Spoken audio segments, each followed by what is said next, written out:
Welcome. इस video में हम बात करेंगे पेमेंट अप्रूवल और डिस्पैच फ्लो के बारे में, जो परचेस रिक्वेस्ट और रॉ मटेरियल्स के लिए होता है। पहला स्टेप है इन्वेंटरी सेक्शन में जाइए। वहां से आप परचेस टैब पर क्लिक करें और फिर रिक्वेस्ट फॉर परचेस सिलेक्ट करें। यहीं से आप रॉ मटेरियल्स के लिए सेंट्रल किचन को परचेस रिक्वेस्ट रेज करते हैं।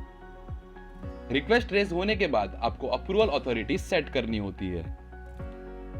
उस यूजर को ऐड करें जो परचेस ऑर्डर अप्रूव कर सकता हो और सेव चेंजेस पर क्लिक करें। नेक्स्ट, क्रिएट न्यू टैब पर क्लिक करके परचेस लिस्ट क्रिएट करें। यहां पहले सिलेक्ट करें कि रिक्वेस्ट सप्लायर, रेस्टोरेंट या किचन से है। फिर उस किचन को सिलेक्ट करें जहां रिक्वेस्ट भेजनी है और डिलीवरी डेट और डिलीवरी टाइम सिलेक्ट करें। अब रिक्वायर्ड रॉ मटेरियल सिलेक्ट करें और सारी डिटेल्स फिल करें।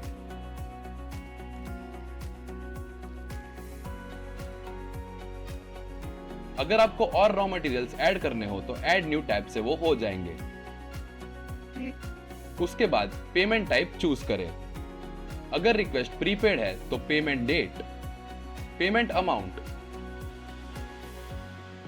और पेमेंट मोड सिलेक्ट करें। सब डिटेल्स फिल होने के बाद आप सेव चेंजेस पर क्लिक करें। रिक्वेस्ट अप्रूव करने के लिए रिक्वेस्ट के साइड में एक एडिट बटन होगा। उसको क्लिक करके आप रिव्यू करके उसको अप्रूव कर सकते हो। अप्रूव होने के बाद रिक्वेस्ट सिस्टम में विजिबल हो जाएगी और ट्रैक करने के लिए वो अवेलेबल होगी। और अगर आप सेंट्रल किचन अकाउंट पर स्विच करते हैं तो टैक्स के साथ रिक्वेस्ट सेल्स टैब में दिखाई देगी और विदाउट टैक्स की रिक्वेस्ट आपको ट्रांसफर टैब में दिखाई देगी। परचेस ऑर्डर बनाते वक्त जो पेमेंट एंटर किया गया है वो ऑटोमेटिकली ट्रांसफर या सेल सेक्शन में भी रिफ्लेक्ट होगा।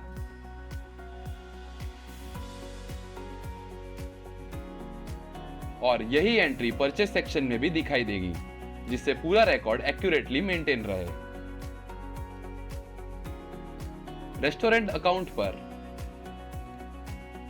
परचेस सेक्शन पर जाइए, फिर स्टॉक परचेस पर क्लिक करें और क्रिएट न्यू टैब खोलें। यहां जनरेट हुआ टिकट सिलेक्ट करें। उसकी डिटेल्स रिव्यू करके आप फिर सेव चेंजेस पर क्लिक करें। फाइनली व्यू बटन पर क्लिक करके आप उस रिक्वेस्ट का फाइनल बिल देख सकते हो। और बस ये फ्लो एंश्योर करता है कि परचेस रिक्वेस्ट, अप्रूवल, पेमेंट्स और डिस्पैच स्मूथली ट्रैक हो और आपका inventory management accurate and up to date रहे।